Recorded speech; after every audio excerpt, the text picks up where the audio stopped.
परिचय। राज, आज मैं तुम्हें अपना घर अपने लैपटॉप की स्क्रीन पर दिखाऊंगा। सच? मैं देखना चाहूंगा। मैं अपने घर का पता दे रहा हूं। अब मैं मानचित्र को तब तक बड़ा करूंगा जब तक कि मेरा घर नहीं दिखाई देगा। देखो, अब मेरा घर दिख रहा है। बहुत अच्छे, यह अच्छी तरह से कार्य करता है। लेकिन मैं तुमसे पूछना चाहता हूं कि यह कैसे कार्य करता है। अपने घर से पूरी दुनिया में किसी भी जगह को देख पाना कैसे संभव है? यह विज्ञान और प्रौद्योगिकी के विकास के कारण ही संभव हो पाया है। यह उपग्रह संचार के सिद्धांत पर कार्य करता है। उपग्रह पृथ्वी के आंकड़ों को स्कैन करता है और नियमित समय अंतराल पर इससे पृथ्वी को प्रेषित करता है। अब तुम्हें एक एसएमएस मिला। यह संचार प्रणाली का एक अन्य उदाहरण है। हम अपने दैनिक जीवन में असंख्य विज्ञान अनुप्रयोगों का उपयोग करते हैं। मुझे मेरा उत्तर मिल गया और मैं विज्ञान के बारे में और अधिक जानना चाहता हूं। ठीक है, आज हम विज्ञान और भौतिक दुनिया के विषय में और अध्ययन करेंगे। उद्देश्य।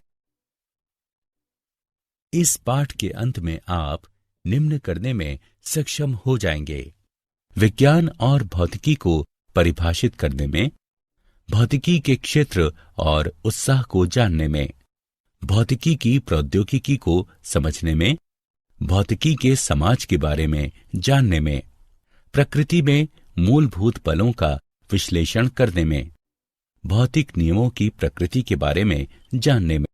विज्ञान। विज्ञान का अर्थ है जानना। यह किसी समय में सावधानी पूर्वक प्रेक्षणों और प्रयोगों द्वारा परिवेश के बारे में जानकारी प्राप्त करने का एक क्रमबद्ध तरीका है। हम अपने दैनिक जीवन में विज्ञान का उपयोग करते हैं। हम कार में यात्रा करते हैं, टेलीविजन देखते हैं, मोबाइल का प्रयोग करते हैं और कई दैनिक कार्य करते हैं। यह केवल विज्ञान के कारण ही है। भौतिकी क्या है? प्रकृति और प्राकृतिक व्यवहार के अध्ययन को एक संगठित तरीके से विविध उपशीर्षकों में व्यवस्थित करना भौतिकी कहलाता है। इसकी कई शाखाएं हैं, जिनके नाम हैं यांत्रिकी, विद्युत, चुंबकत्व, प्रकाशिकी, आधुनिक भौतिकी आदि। 1900 से पहले की भौतिकी परंपरागत भौतिकी कहलाती है और 1900 से आगे भौतिकी को आधुनिक भौतिकी कहा जाता है। वैज्ञानिक दृष्टिकोण के 4 आवश्यक खंड हैं, जो इस प्रकार हैं: एक क्रमबद्ध तरीके से प्रेक्षण। 2 परिकल्पना करना। 3 परिकल्पना का विश्लेषण करना। 4 प्रस्तावित सिद्धांत को संशोधित करना। यह दृष्टिकोण सदैव समस्याओं को वैज्ञानिक तरीके से हल करता है। भौतिकी का क्षेत्र एवं उत्साह। किसी व्यक्ति के चलने से लेकर हजारों किलोमीटर दूर संप्रेषण तक भौतिकी का बहुत व्यापक क्षेत्र है। सामान्यतः भौतिकी को 2 भागों में विभक्त किया गया है: स्थूलदर्शीय। स्थूलदर्शीय पैमाना लंबाई का वो पैमाना है जिस पर वस्तुओं या प्रक्रियाओं का आकार ऐसा होता है जो नग्न आंखों द्वारा माप योग्य और अवलोकन योग्य होती हैं। सूक्ष्मदर्शीय।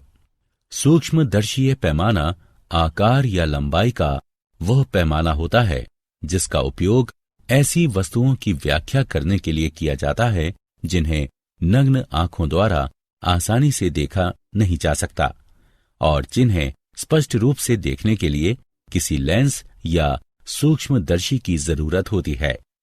भौतिकी ब्रह्मांड की पूर्ण समझ तक पहुंचने का प्रयास करती है। ये ऐसे मूल कणों का पता लगाने की कोशिश करती है जो उन द्रव्य बलों का निर्माण करते हैं जो ऊर्जा के व्यवहार और विविध रूपों को निर्देशित करते हैं। भौतिकी की प्रौद्योगिकी।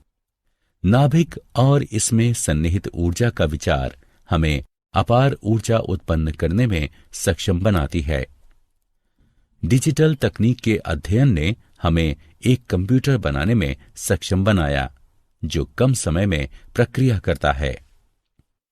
कर्नाटक द्वारा सैद्धांतिक चक्रीय उत्क्रमणीय प्रक्रिया के विकास से हमें एक इंजन, रेफ्रिजरेटर, एयर कंडीशनर आदि को समझने का मौका मिला।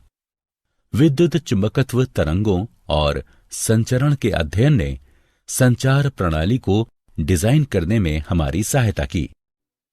उपग्रहों के प्रक्षेपण से हम संपदा के बारे में जानने के लिए पृथ्वी की परतों को समझने में समर्थ हुए और संचार सुविधाओं को उन्नत करने के अतिरिक्त अपने सौर परिवार से आगे जाने में सफल हुए। भौतिकी का समाज।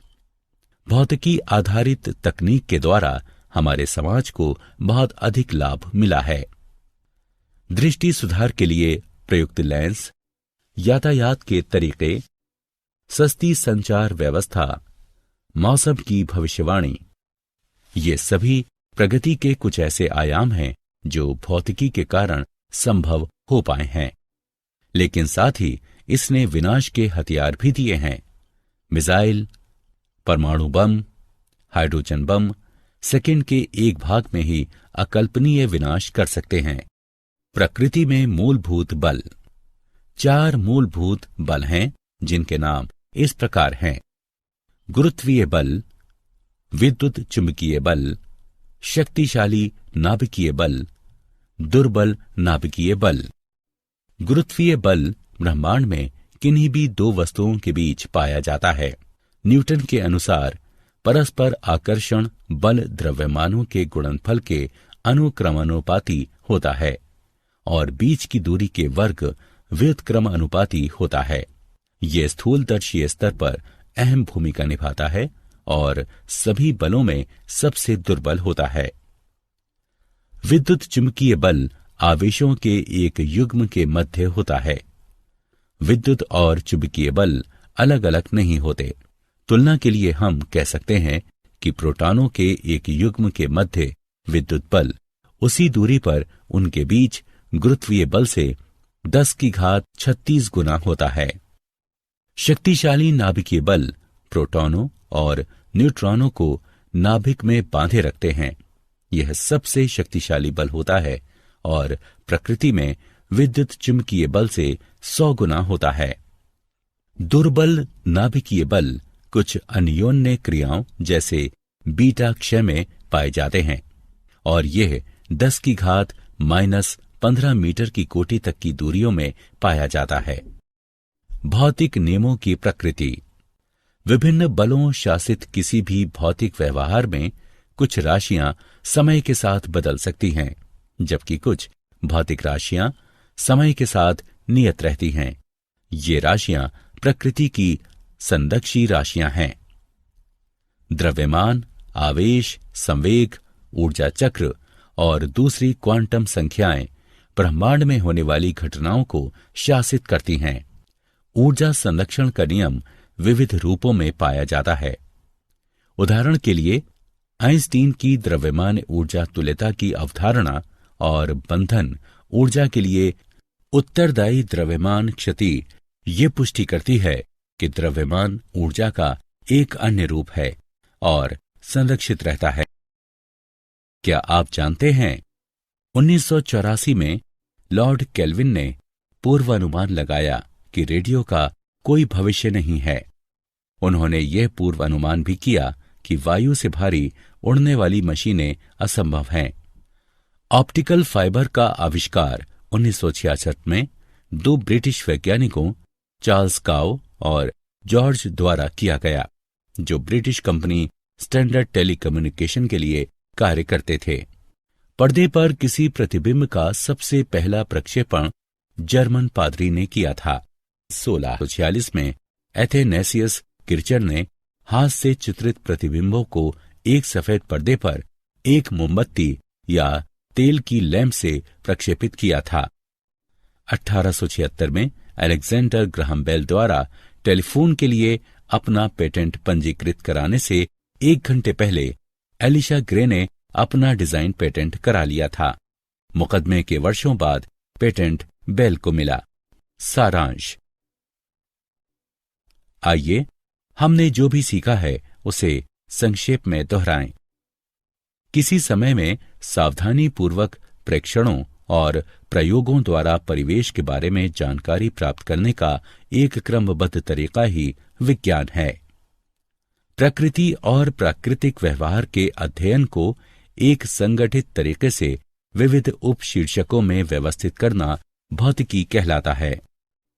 स्थूलदर्शीय पैमाना लंबाई का वह पैमाना है जिस पर वस्तुओं या प्रक्रियाओं का आकार ऐसा होता है जो नग्न आंखों द्वारा माप योग्य और अवलोकन योग्य होती हैं।